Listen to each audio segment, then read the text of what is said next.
नमस्कार, मी राजेंद्र हुंजे. IBN लोकमतच्या या विशेष कार्यक्रमात तुमचं सगळ्यांचं स्वागत. आता आपल्यासोबत केंद्रीय मंत्री आणि भाजपचे ज्येष्ठ नेते नितीन गडकरी आहेत. गडकरीजी, स्वागत IBN लोकमतमध्ये. महाराष्ट्रामध्ये जोरदार निवडणुकीचे वारे वाहत आहेत. आता आणखी पुढे घोडदौड तुमच्या पक्षाची आणि मित्रपक्षांची पण सुरू असेल. महाराष्ट्रातलं चित्र शिवसेना भाजप जागा वाटपाच्या संदर्भात पहिलाच मुद्दा मला उपस्थित करावा असं वाटतो. भाजप अधिकाधिक जागा पदरात पाडून घ्यायचा प्रयत्न करते. तुम्ही याकडे कसं पाहता? युती राहिली पाहिजे आणि जागा भाजपला किती मिळाल्या?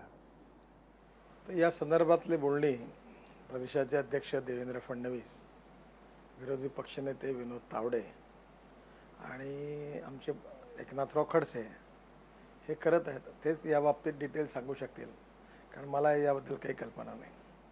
पण ज्या पद्धतीने महाराष्ट्रातून जे यश मिळालेलं आहे भाजपला, किंबहुना विदर्भातही अधिकाधिक यश मिळालेलं आहे, विदर्भात देखील अधिकाधिक भाजपच्या जागा निवडून आल्या आहेत, पण या पार्श्वभूमीवर पाहता 144 जागांची मागणी भाजपचे राज्यातले नेते करतायत. केंद्रात तुम्ही एक ज्येष्ठ नेते आहात, तुम्ही या सगळ्या मागणीकडे कसं पाहता? मागणी योग्य आहे असे वाटते तुम्हाला? कसं आहे, तर सध्या मी मंत्री पदाच्या माझ्या कार्यभारात सध्या व्यस्त आहे, त्यामुळे महाराष्ट्रातल्या या राजकारणाबद्दलची पूर्ण सविस्तर कल्पना मला नाही. यासंबंधी आमचे अध्यक्ष अमित शहा आणि देवेंद्र फडणवीस, विनोद तावडे, एकनाथराव खडसे, सुधीर मुनगंटीवार यांची चर्चा पण झाली आहे आणि माझी पण अमित शहांशी चर्चा झाली आहे. त्यांनी याबाबतीत त्यांना प्रदेश पदाधिकाऱ्यांना सूचना दिलेल्या आहेत, त्याप्रमाणे बोलणी सुरू आहे. पण नितीन गडकरींना काय वाटतं? कारण नितीन गडकरींनी महाराष्ट्रातलं राजकारण जाणलंय, पण गडकरी त्या मुद्द्याला स्पष्ट उत्तर देत नाही आहेत. त्यांना मनात हवंय की जागा वाढवून हव्यात की नाही? आता हा प्रश्न सगळा जो तुमचा आहे हा योग्य प्रश्न आहे, पण चुकीच्या माणसाला आहे. कारण याबाबतीत तुम्हाला सगळी सविस्तर माहिती देवेंद्र फडणवीसच देऊ शकतील. महाराष्ट्रामध्ये प्रचार सुरू करताना नितीन गडकरी निश्चितपणे काही सभा घेतील.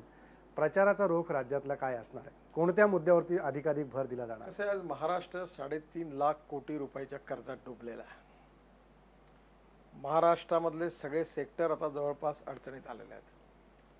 शेतकरी आत्महत्या करून राहिलेले आहेत, साखर कारखानदारी आणि सूतगिरण्या अडचणीत आहेत, बिल्डर डेव्हलपरांचा बँडबाजा वाजलेला आहे आणि इन्फ्रास्ट्रक्चरच्या डेव्हलपमेंटची कामं जवळपास बंद पडलेली आहे.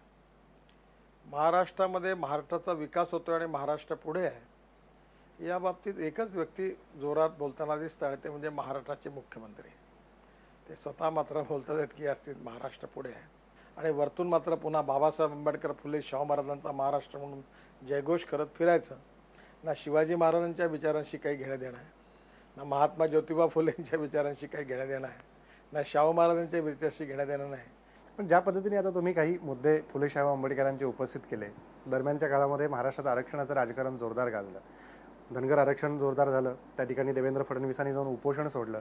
आज काँग्रेसचे लोक असे आरोप करतायत की आता चेंडू केंद्राच्या ताब्यात आहे, त्यांनी काय तो निर्णय घ्यावा. तिसरी सूची आम्ही केंद्राकडे दिली असं मुख्यमंत्री म्हणतात. आरक्षणाच्या बाबतीत धनगराच्या केंद्र सरकारने निर्णय घ्यावा. याबाबत केंद्र सरकार कसा विचार करतं? असं आहे, केंद्रामध्ये आरक्षणात कुठलाही बदल करायचा असेल तर संविधानात संशोधन करावं लागतं, आणि संविधानात संशोधन करायचं असेल तर राज्य सरकारची शिफारस लागते. राज्य सरकारी शिफारस का नाही पाठवत? मुळामध्ये या सर्व विषयावर 50% वरती आरक्षण देता येत नाही हे माहीत असताना देखील, सुप्रीम कोर्टाचा निर्णय असताना देखील मुद्दामून आरक्षणाच्या घोषणा करायच्या आणि निवडणुकीच्या राजकारणात त्याचा उपयोग करायचा. हिंदीमध्ये एक म्हण आहे, मरता क्या है करता. तसे सरकार आता डुबायच्या मार्गावर आहे, तेव्हा डुबण्याकरता काय जे काही करता येईल, वाचण्याकरता म्हणा, ते सगळं करून लोकांना जेवढ्या भूलतापा देता येईल, खोटे आश्वासनं देता येईल, आरक्षणा मुद्द्यावर भांडणं करता येईल तेवढं करण्याचा यांचा प्रयत्न आहे. पण महाराष्ट्रीय जनता यांना ओळखून आहे. पण एकीकडे भाजपचे नेते पण म्हणाले त्या दिवशी आश्वासन देताना, देवेंद्र फडणवीस म्हणाले की आदिवासींच्या आरक्षणाला धक्का न लागता आम्ही धनगरांना आरक्षण देऊ. हे कसं शक्य आहे जर कायद्यात बसतच नसेल तर? मुळामध्ये असं आहे की या सर्व प्रश्नांवर एकदा गंभीरतेने विचार करण्याची आवश्यकता आहे. सत्तारूढ पक्ष आणि विरोधी पक्ष मतपेटीच्या राजकारणाकरता, व्होट बँकेच्या पॉलिटिक्स करता, जातीवादाचं आणि सांप्रदायिकतेचं राजकारण करून महाराष्ट्रामध्ये जे भांडणं लावत आहे हे दुर्भाग्यपूर्ण आहे. पण गेल्या 15 वर्षात जी राज्यात सत्ता होती काँग्रेस राष्ट्रवादी आघाडीची, याच्यात विरोधी पक्ष म्हणून शिवसेना भाजप 15 वर्ष बाकावर त्या विरोधी बसलेला दिसला. कुठेतरी विरोधी पक्षाची भूमिका कमी पडली. जर 15 वर्ष ते सत्तेत राहत असतील आणि 15 वर्षानंतर हा संघर्ष उफाळून येत असेल, मला वाटत नाही. बघा, मी महाराष्ट्रामध्ये त्या काळात विरोधी पक्षाचा नेता होतो, खाली नारायण राणे विरोधी पक्षनेता होते, त्याच्यानंतर आज एकनाथ खडसे आहेत, विनोद तावडे आहेत, फुंडकर होते. आम्ही सर्व प्रकारांनी महाराष्ट्राच्या राजकारणामध्ये त्यावेळी अनेक भ्रष्टाचारी प्रकरणं बाहेर काढली. मागासल्या भागाला अनुशेषाकरता न्याय मिळवून दिला, विधानसभेचं अधिवेशन घ्यायला लावलं, सरकारची नामुष्की झाली. त्यामुळे राज्यपालांना स्पेशल निर्देश द्यावे लागले. विरोधी पक्ष म्हणून आम्ही जागरूकतेने काम केलं, आजही ते करत आहेत. पण शेवटी विरोधी पक्ष म्हणून एक मर्यादा आहे. पण जसं आता तुम्ही म्हणाला विकासाचं राजकारण करायला हवं प्रत्येक पक्षाने, नरेंद्र मोदींची हीच भूमिका आहे की बहुमतानं राजकारण होण्यापेक्षा सहमतीने झालं पाहिजे.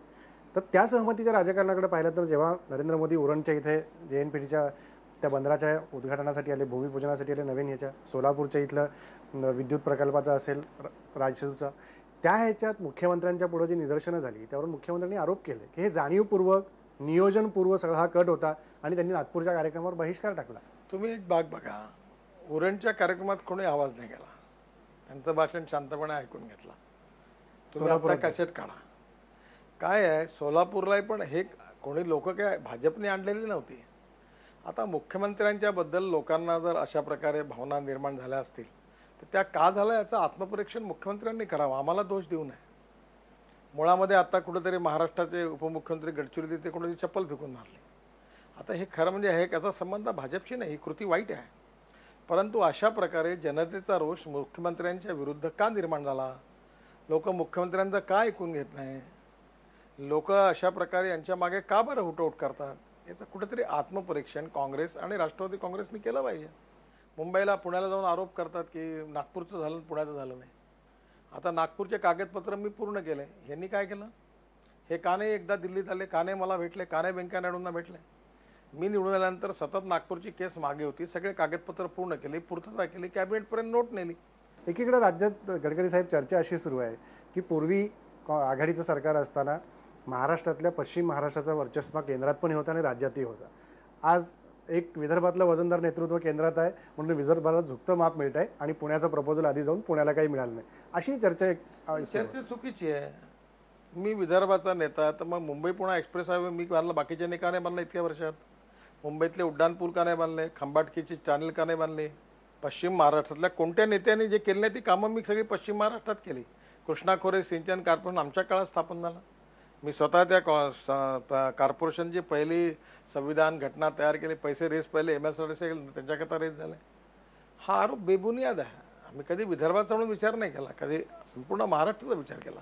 एक प्रश्न मध्ये जो लोकसभेच्या निवडणुकीच्या आधी गारपीट महाराष्ट्रात मोठी झाली आणि त्यावेळेस मग नंतर पुन्हा निवडणुका करायच्या नाही करायच्या असा चर्चा सुरू झाली. त्यावेळेसही महाराष्ट्रातले नेते उशिरा सगळ्या शेतकऱ्यांपर्यंत पोहोचले आणि आता या निवडणुकीच्या तोंडावर मराठवाड्यातला विदर्भातला काही भाग दुष्काळाने अजूनही होरपळतोय, म्हणावा असा पाऊस नाहीये. राज्यातले नेते केंद्राकडे पाठपुरावा करत नाहीयेत. मला असं वाटतं तुमची माहिती थोडी बरोबर नाही. आज महाराष्ट्रामध्ये पावसाचं कमी अधिक प्रमाणात काही भागात आहे, पण दुष्काळ आहे असं म्हणता येणार नाही. दुष्काळ सदृश स्थिती थोडीफार नाही आहे आणि असेल कुठे. आज महाराष्ट्रामध्ये जवळपास धरणं पुष्कळ प्रमाणात भरलेली आहे. पाऊस उशिरा झाला पण झालेला आहे आणि उशिरा झालेल्या पावसामुळे काही नुकसान झालं आहे हेही खरं आहे. खरं म्हणजे महाराष्ट्रात सिंचनाच्या सुविधा वाढवल्या पाहिजे. मी ग्रामीण विकास मंत्री आहे, जलसंवर्धन माझ्याकडे आहे. मी सारखं ओरडून सांगतो, मी अनेक ठिकाणी दौरा केला होता महाराष्ट्रात, विदर्भात केला, सोलापूरला गेलो होतो की धावणाऱ्या पाण्याला चालायला लावा, चालणाऱ्या पाण्याला थांबायला लावा आणि थांबलेल्या पाण्याला जमिनीला प्यायला लावा. त्याच्यामुळे महाराष्ट्राच्या विकासाचा सातत्याने विचार करत असताना मी नेहमी म्हणतो की महाराष्ट्राचा सर्वांगीण विकास झाला पाहिजे, कुठल्याही भागावर अन्याय होता कामा नये आणि त्याचबरोबर मुंबई शहराचे प्रश्न सुटले पाहिजेत. आज मुंबईमध्ये जागाच नाही आहे. मुंबई आणि नवी मुंबई पूर्ण भरलेली आहे. तेव्हा अशा स्थितीमध्ये मी आत्ता परवा हेही सांगितलं की मी JNPT ते नावाशेवा ते शिवरी तो 12,000 कोटीचा प्रोजेक्ट आहे, मी बांधायला तयार आहे. मुंबई बडोदा ते मुंबई एक्सप्रेस हायवेचं काम माझ्याकडे आहे, तो करण्याचा माझा विचार आहे. मी त्यांना म्हणलं हा रस्ताही करतो आणि याचबरोबर ही टनेल मुंबईची करायला तयार आहे. पण हे मुख्यमंत्र्यांनी मला एक पत्र देत नाहीत, मला बोलत नाही किंवा मला एखाद्या वेळी म्हणत नाही की तुम्ही हे करा. मी करायला तयार आहे. राज्याच्या नेतृत्वामध्ये उदासीनता भयंकर उदासीन आहे. मला सांगा, सिडकोच्या जॉईंट MD मला भेटल्या, त्यावेळेला नवी मुंबईचा एअरपोर्ट 6 महिन्यापासून अडकलेला. मी लगेच फोन केला, सेक्रेटरीला फोन केला, मंत्र्यांना फोन केला आणि 7 वाजताची वेळ दिली.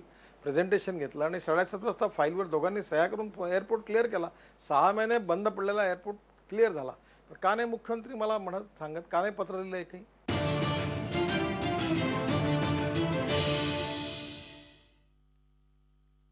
निवडणुकीच्या मुद्द्याकडेच परत गडकरी साहेब येतो की ज्या पद्धतीने तुम्ही आता काँग्रेस राष्ट्रवादीचा मुद्दा उपस्थित केला. आज केंद्रात भाजपची एकाती सत्ता आली, राज्यातही साधारणतः ती चित्र दिसू लागल्यामुळं राष्ट्रवादीतले अनेक नेते भाजपमध्ये यायला इच्छुक आहेत. किंबहुना आता काही दिवसात प्रवेश होतील, काही आलेले आहेत. या पार्श्वभूमीवरती भाजपमधले कार्यकर्ते म्हणतात की ज्यांच्या विरोधात आम्ही लोकसभेत प्रचार केला, आज त्यांचाच प्रचार कसा करायचा? हा न्याय कसा देणार? तुमच्या दोन गोष्टीत फरक आहे. ज्यांना जे तिकीट मागत नाही आहेत त्यांना आम्ही प्रवेश देतो. सगळ्यांनाच तिकीट देणार अशी स्थिती नाही. आणि ही बरोबर आहे, आमचे कार्यकर्ते आमचे दिवस चांगले आले तेव्हा पुन्हा यांना तिकीट का द्या? पण जे लोक तिकीट न मागता प्रवेश करतात त्यांना प्रवेश दिला पाहिजे, कारण शेवटी आमचा लोकशाहीतला पक्ष वाढवला पाहिजे. पण अंतर्गत कुठेतरी एक कार्यकर्त्यांमध्ये दुःखाची भावना येते, काय आम्ही करायचं? नेत्यांमध्ये स्पर्धा सुरू होते. पहिली गोष्ट अशी आहे की महाराष्ट्रामध्ये आम्हाला आमच्या पक्षाचा विस्तार करायचा. महाराष्ट्राचं राजकारण 3-4 पक्षामध्ये विभाजित झालेलं आहे. यात नंबर 1 वर पोहोचण्याचा प्रत्येकाचा प्रयत्न आहे आणि लोकशाहीमध्ये असणं स्वाभाविक आहे. आमचाही प्रयत्न सुरू आहे. त्यामुळे आमच्या पक्षात जर कोणी नवीन नेते येत असतील, कार्यकर्ते येत असतील, पक्ष वाढत असेल तर वाढवण्याचा प्रत्येकाला अधिकार आहे, आमचाही अधिकार आहे. मग ज्याप्रमाणे हा अधिकार तुम्ही आता अधिकारवाणीने सांगताय, त्या बाजूनी राज्यातले नेते जेव्हा जागा अधिक वाढवून मागण्याचा प्रयत्न करतायत त्यावेळेस केंद्रातलं नेतृत्व म्हणून तुम्ही त्याला पाठबळ द्यायला पाहिजे. आमच्या अध्यक्षांनी सांगितलं ना की आम्हाला 50% जागा पाहिजे म्हणून. म्हणजे 144 जागांवरती ठाम. अमित शहानी सांगितलं की आमचा यावेळेची परिस्थिती लक्षात आम्हाला 50% जागा मिळायला पाहिजे. पण जितक्या तळमळीने गडकरी साहेब महाराष्ट्रातल्या प्रत्येक व्यक्तीबद्दल बोलतायत, गडकरी साहेबांनी भविष्यात महाराष्ट्राचं नेतृत्व का करू नये? तुम्हाला सांगितलं ना, मला आता गंगेचं काम करायचं आहे. पण इकडे गोदावरी पण वाट पाहते. बघा, मी तुम्हाला एक गोष्ट सांगतो. नितीन गडकरी आणि पॉलिटिकल कॅल्क्युलेशनचा काही संबंध नाही. न मी पत्रकारांना घाबरत, न मी कधी मॅन्युप्युलेशन केलं ना राजकारणात, न मी कधी जाऊन कोणाला काही मागितलं. मला का वाटलं याचं माझं उत्तर नाही, का नाही वाटलं याचं उत्तर नाही. मला जे वाटलं ते मी केलं आणि मी ते करत राहीन. एक तर मला दिल्लीत जायचं नव्हतं, दिल्लीत गेलो. आता दिल्लीत जाऊन तिथे रमलो, पण आता मी गंगा मला ती दिसते नाही. आता मला गंगोत्रीपासून तर हल्दियापर्यंत, कारण शेवटी हा देश आपला आहे, त्या गंगेचं काम मला करायचं आहे. आता मी राम सेतूचा प्रश्न हातात घेतला, लवकरच सोडवेन. आणि मग गंगेचं, आणि मग आता देशात हायवेचं मोठं नेटवर्क उभं करायच्या मागे आहे, इनलँड वॉटरवेज निर्माण करायच्या मागे आहे. महाराष्ट्रातल्या ज्या 4 नेत्यांची तुम्ही नावं घेतली, खडसे असतील, तावडे असतील, फडणवीस असतील, या 4 नेत्यांमध्ये आत्ता प्रत्येकजण म्हणते की मुख्यमंत्र्याची स्पर्धा सुरू आहे. देवेंद्र फडणवीस आहेत, खडसे म्हणाले की गुणवत्ता कोणाच्यात नाही आहे, का नाही व्हावं कोणी. तावडे पण म्हणतात की बाबा छुप्या ह्याच्यात म्हणतात, समोर येत नाहीत, पण ही स्पर्धेतली नावं येत आहेत. अशानी राज्यात ही स्पर्धा लावता. शेवटी पार्टी ठरवेल कोणी मुख्यमंत्री व्हायचं. भारतीय जनता पार्टीत मुख्यमंत्री व्हायचा निर्णय तो व्यक्ती स्वतः कधीच करत नाही आणि असा केलेला चालत नाही, आणि पार्टी कधी कोणाला करू देत नाही. ही पार्टी लोकतांत्रिक पार्टी आहे. ही पिता पुत्र आणि माय बेटांची पार्टी नाही आहे काही. इथे कोणी मालक नाही आहे. मी नेहमी म्हणतो की द्रौपदी पार्टी आहे आमची, पण द्रौपदीला आम्ही सगळे, म्हणजे इथे 105 मालक आहेत असं नाही होत. इथे कोणी कोणाला, मी अध्यक्ष होतो तरी माझ्याच मताने निर्णय नाही व्हायचा. त्यामुळे ही पार्टी आहे. आता पार्टीत दिल्लीतले नेते आहेत, महाराष्ट्र नेते सगळे करून योग्य तो निर्णय घेतील, आणि जो निर्णय घेतील तो सगळे मान्य करतील. आणि दुसरं, या चौघात भांडणं आहे, हा कोणी जावाई शोध लावला? मी या चौघांनाही जवळून ओळखतो. 4 जणांची भूमिका ही आहे की पार्टी जो निर्णय घेईल तो आम्ही मान्य करू. पण तुम्ही कसं असतं की ज्या सिने अभिनेत्रीचा सिनेमा चालतो तिच्यावर रोज तुम्हाला 24/7 चालवायचं असल्यामुळे तुम्ही नसेल तरी आमच्या वाडा आणि बंगल्यात भांडण आहे. तुम्हाला काय माहिती आहे भांडण आहे? तो देवेंद्र माझ्या लहान भावासारखा आहे, त्याच्याकरता मी कशाला भांडेन? मी त्याला नागपूरचं महापौर केलं, त्याच्या सगळ्या जीवनातला सुरुवात त्याला राजकारणात मी आणलं, युवा मोर्चाचं अध्यक्ष घोषित केलं. माझ्याबरोबरला आणि कर्तृत्ववान अभ्यासू चांगला आहे. तुम्ही असं लिहून आमच्यात भांडणं लावता, खरोखर वाईट आहे ही गोष्ट. दुसरीकडे शिवसेना देखील म्हणते की नाही, मुख्यमंत्री आमचाच होणार, काही झालं तरी मुख्यमंत्री उद्धव ठाकरे होणार. ज्या 50% जागांची मागणी भाजप आता करते आहे, या याच्यात जर जास्तीत जास्त जागा कोणाचा होईल त्याचा मुख्यमंत्री हे आधीपासून युतीचा फॉर्म्युला ठरलेला आहे. मग हे वारंवार शिवसेना असं म्हणून कुठेतरी भाजपला मला एक सांगतो, प्रत्येक पक्षाला आपला मार्ग निवडण्याचा अधिकार आहे. त्यांना वाटतं त्यांचा व्हावा, आम्हाला वाटतं आम्हाला व्हावा. पटलं तर ठीक आहे, नाही तर सगळ्यांची मार्ग मोकळे असतात. त्याच्यामुळे त्यांना अपेक्षा असणं की आमचा झाला पाहिजे, आम्ही म्हणतो आमचा झाला पाहिजे. आम्हाला 50% जागा पाहिजे, त्यांना मान्य असतील तर ठीक आहे, नसतील मान्य तर ठीक आहे, जे काय असेल त्याचा निर्णय होईल ना. प्रत्येक पक्षाला आपला निर्णय घेण्याचा अधिकार आहे. त्याच्यामुळे राजकारणात हे शेवटपर्यंत चालतच राहणार. पण आम्हाला, मी तुम्हाला एक सांगतो, आमच्याकडे एक वैशिष्ट्य होतं. बाकी अलायन्स आणि राजकारण सोडून द्या, शिवसेना प्रमुख बाळासाहेब ठाकरेंना आम्ही अटल बिहारी वाजपेयी इतकंच मानायचो. आणि बाळासाहेबांचा मृत्यू आम्हाला हळहळ करणार होता. बाळासाहेबांवर आमचं निस्सीम प्रेम होतं. खरं म्हणजे बाळासाहेब आम्हाला कधी बाहेरचे नेतेच नाही वाटले. पण तो काळ आता गेलेला आहे, काळ बदललेला आहे. आणि त्याच्यामुळे मला नेहमी आमचा नितीन असं म्हणायचे, त्यांनी कधी मला भाजपचा म्हणून बाहेरचा नाही मानला. आमच्या नितीननी हे केलं. मला आठवतं त्यांना फोटो काढायचे होते फ्लायओव्हरवर, राज ठाकरे त्यावेळी शिवसेनेत होते. ते म्हणले ते नितीनला बोलव, मी नव्हतो इथे, मी नागपूरला होतो. राज म्हणाला त्याच्याशिवाय बाळासाहेब फोटो काढला नाही. म्हणजे ज्यांनी बांधले त्याच्या बाजूला हा माझ्यावर त्यांनी पाठीवर हात ठेवला. हा आणि सतत मला त्यांनी या चांगल्या कामाकरता माझं अभिनंदन केलं, मला शक्ती दिली, ताकद दिली. त्यामुळे बाळासाहेब आमच्याकरता नाहीच, आमचे सगळ्यांचेच ते नेते होते. त्यामुळे आता शिवसेना आणि आमची इतक्या दिवसाची युती आहे, ही टिकेल, यातून मार्ग निघेल आणि निघावा असं आम्हाला सगळ्यांना वाटतं. पण शेवटी काय झालं तरी आम्ही दोन स्वतंत्र राजकीय पक्ष आहोत. त्यांचा पक्ष वाढवण्याचा त्यांना अधिकार आहे, आमचा पक्ष वाढवण्याचा आम्हाला अधिकार आहे. अशी होण्याची शक्यता आहे काय? जसं तुम्ही म्हणता की त्यांचा पक्ष वाढवण्यात त्यांना अधिकार आहे, जे वाटाघाटी होतील एकीकडे आशा तुम्ही व्यक्त करता. मला असं वाटतं की मार्ग निघेल आणि हा प्रश्न सामोपचाराने संपेल, जागावाटप सामोपचाराने होईल असं वाटतं मला. राज ठाकरेंचं तुम्ही नाव काढलं म्हणून परत त्या विषयाकडे थोडंसं येतो. कारण राज ठाकरे नुकतेच मुंबईमध्ये म्हणाले राज ठाकरे निवडणुकीच्या मैदानात उतरणार आहे, निवडणूक लढवणार आहे. आणि तुमच्या नागपूरमध्ये येऊन ते म्हणाले की मी निवडणूक लढवणार नाही, हे काय माझ्या काम नाही आहे, माझ्या जीनमध्ये हे नाही आहे निवडणूक लढवण्याचं. लोकसभा निवडणुकीमध्ये तुम्ही त्यांना भेटला होता, त्याची खूप चर्चा झाली. या सगळ्या मुद्द्याकडे तुम्ही कसं बघता? मला एक गोष्ट लक्षात नाही, तुम्ही महाराष्ट्रातला एक उदार राजकारण आहे.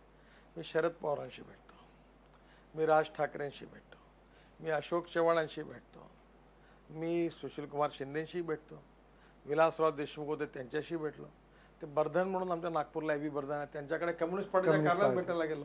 आता का मी भेटू नये का कोणाला? आणि राज ठाकरे माझे मित्र आहे, उद्धव ठाकरे मित्र आहे, आम्ही भेटण्यात काय नाही. महाराष्ट्र एवढा संकुचित आहे का की बाहेरच्या राजकीय पक्ष लोकांशी भेटत नाही, भेटू नये असं आहे का? हे कोणी सांगितलं? त्याची वेगळी चर्चा का केली जाते? तुम्हाला प्रश्न विचारा, तुम्ही चर्चा करणार आहात. गडकरी भेटले, काही पाकिस्तानचे राजदूत आहे का राज ठाकरे? म्हणजे काय प्रश्न काय तो? म्हणजे कशाचा प्रश्न आहे? राज ठाकरेला भेटलं, नारायण राणेंना भेटतो, आजही माझे नारायण राणेशी उत्तम संबंध आहेत. त्यांनी मी 5 वर्ष काम केलेलं आहे. त्यांनी पक्ष सोडला म्हणून काय संबंध तुटले का? हे वैयक्तिक आपली मैत्री निश्चितपणे, राजकारण वेगळं, वैयक्तिक मैत्री वेगळी. भेटतो त्यात काय बिघडलं? राज ठाकरेंच्या निवडणुकीच्या मुद्द्याकडे तुम्ही कसं पाहता? ते म्हणाले लढणार आणि नंतर म्हणाले नाही. बघा, राज ठाकरेंनी काय करावं आणि काय करू नये, कोणता निर्णय घ्यावा आणि घेऊ नये, निवडणुका लढवा की लढवू नये, हे मी सांगणारा कोण? त्यांचा पार्टी आहे, ते नेते आहेत, एका राजकीय पक्षाचे प्रमुख आहेत, त्यांचा अधिकार आहे. त्यामुळे त्यांनी का असं म्हटलं आणि ते का असं परत गेलं ह्याचं उत्तर तेच देतील. आमच्या महाराष्ट्राचं वैशिष्ट्य, आम्ही संकुचित नाही आहोत. विकासाच्या प्रश्नावर आम्ही एक आहोत. उद्या जर महाराष्ट्राचा विकासाचा प्रश्न झाला तर मला विश्वास आहे की पृथ्वीराज चव्हाण असो, शरद पवार असो, अजित पवार असो, नितीन गडकरी असो, उद्धव ठाकरे असो, राज ठाकरे असो, सगळे आम्ही एकत्र येऊ आणि आम्ही महाराष्ट्राकरता आमचा प्रश्न मांडू. त्यामुळे महाराष्ट्रात राजकारणासारखं असं संकुचित छोट्या मनोवृत्तीचं महाराष्ट्र नाही आहे. खडके साहेब, थँक्यू. खूप खूप शुभेच्छा दिल्लीतल्या तुमच्या पुढच्या नमस्कार.